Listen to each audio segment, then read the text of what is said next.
President Donald Trump and Russian President Vladimir Putin are set to meet this Friday in Alaska to discuss Russia's war on Ukraine. President Trump made the announcement on social media on Friday.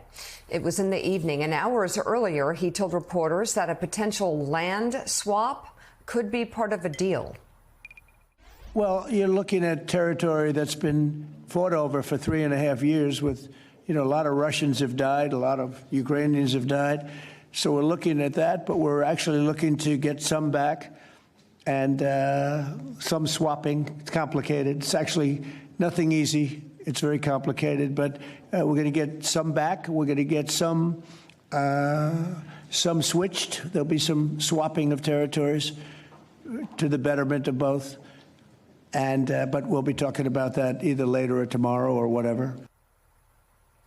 The next day, Ukrainian President Volodymyr Zelensky responded, saying Ukraine will, quote, not give their land to the occupier, adding that Russia cannot be rewarded for its actions. That same day, Trump administration officials, including Secretary of State Marco Rubio, met via Zoom with the UK's foreign secretary and senior Ukrainian leaders. Vice President J.D. Vance was also on the call. Sources tell NBC News that European and Ukrainian officials presented their negotiation priorities, which are now under review by Trump ahead of Friday's talks. It's still unclear if Zelensky will attend the Alaska meeting, but senior U.S. officials tell NBC News it is, quote, absolutely possible. So, Joe, still a lot of moving parts here. Oh, yeah. So many moving parts.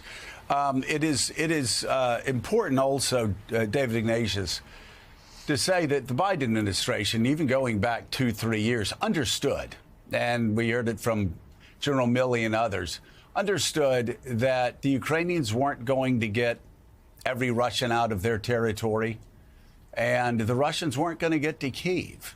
So there's always been an understanding that there would, at some point, be a land swap.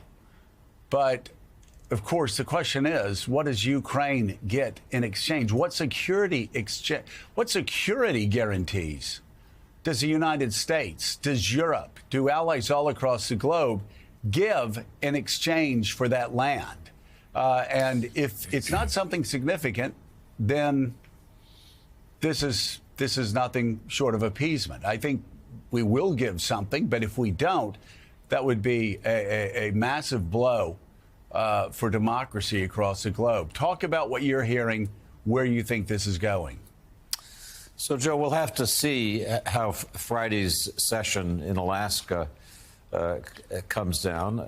I think the first thing I'd say is that I applaud President Trump's efforts to end this war. This, as he says, this war is a bloodbath.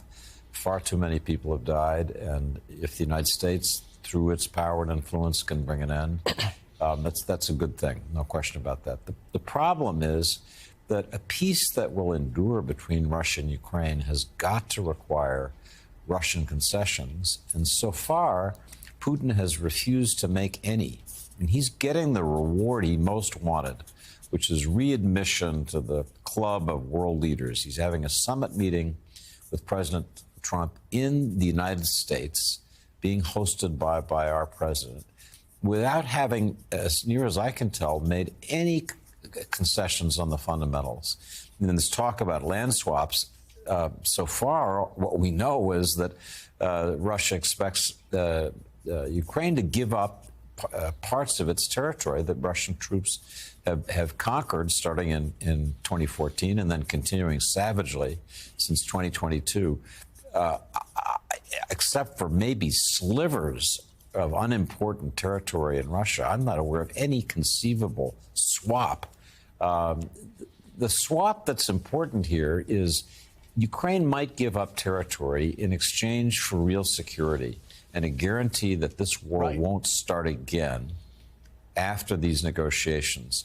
And that's what I'm going to be looking for at Friday's meeting. Is there any sign that Trump has learned that a peace that's simply acceding to Putin's demands is not going to be a peace that lasts? if there is pressure on Russia, if Russia really gives up something, above all the desire to destroy Ukrainian independence, then we might have a real peace deal.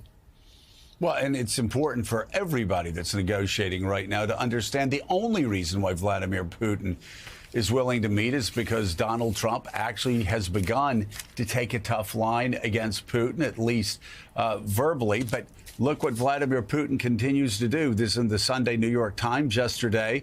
And you see, once again, the continued bombing, the continued killing of Ukrainians, indiscriminate bombing and and killing of Ukrainians. There's no, make no mistake, Richard Haass, Vladimir Putin will only respond to toughness. You know, the Munich appeasement analogy has been way overused since Chamberlain came back from Munich and started talking about peace in our time, but I don't know of a greater parallel. You have an autocrat that's running a large country that has said he has dreams and has said it of putting back together the old Russian Empire, and he'll take it a chunk at a time. This is a guy that went into Georgia in 2008. The United States did nothing. He went into Crimea in 2014. We did nothing.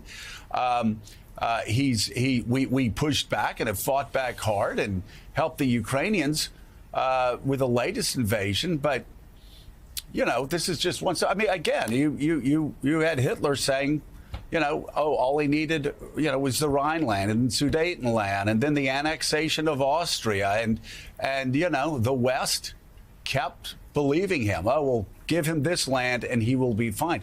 There has to be a tough security guarantee for the people of Ukraine and the people of Poland and the people of Estonia, Latvia, Lithuania, you name it, right? I mean, how does this deal make sense without those security guarantees?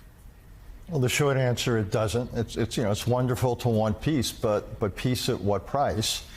And peace ought to be something we do with Ukraine, not to Ukraine. Joe, I've negotiated, for the United States in lots of settings, and I would simply say, whenever you're trying to bring about peace, you've really got two approaches with the antagonists. One is to incentivize them. The other is to put pressure on them. Russia and Putin are the aggressor. And I would say the way to get them to the table at this point is not to incentivize them. They can't and should not be rewarded for aggression, for taking territory by force. That violates the most basic of all rules of how the world ought to operate. And the United States should be supporting Ukraine. It's almost that simple. There ought to be sanctions on Russia, and there ought to be military and intelligence support for Ukraine. And that ought to bring Putin to the table, however reluctantly. We ought to get a clean ceasefire without prejudice to Russian claims or Ukraine's claims down the road. Do this in phases. But I don't understand why the United States would take what we would call in other situations final status issues about territory, which also involves populations, put them on the table now, much less in a one-sided way, to reward the aggressor. This really seems to me to be an unfortunate, if it turns out to be the case, or truly unfortunate, misguided approach, which won't work. The Ukrainians will reject it, the Europeans will. So I don't understand what this one-sided push is all about, because it won't work, and more important, it won't last. Well, I mean, and this is why security guarantees are required.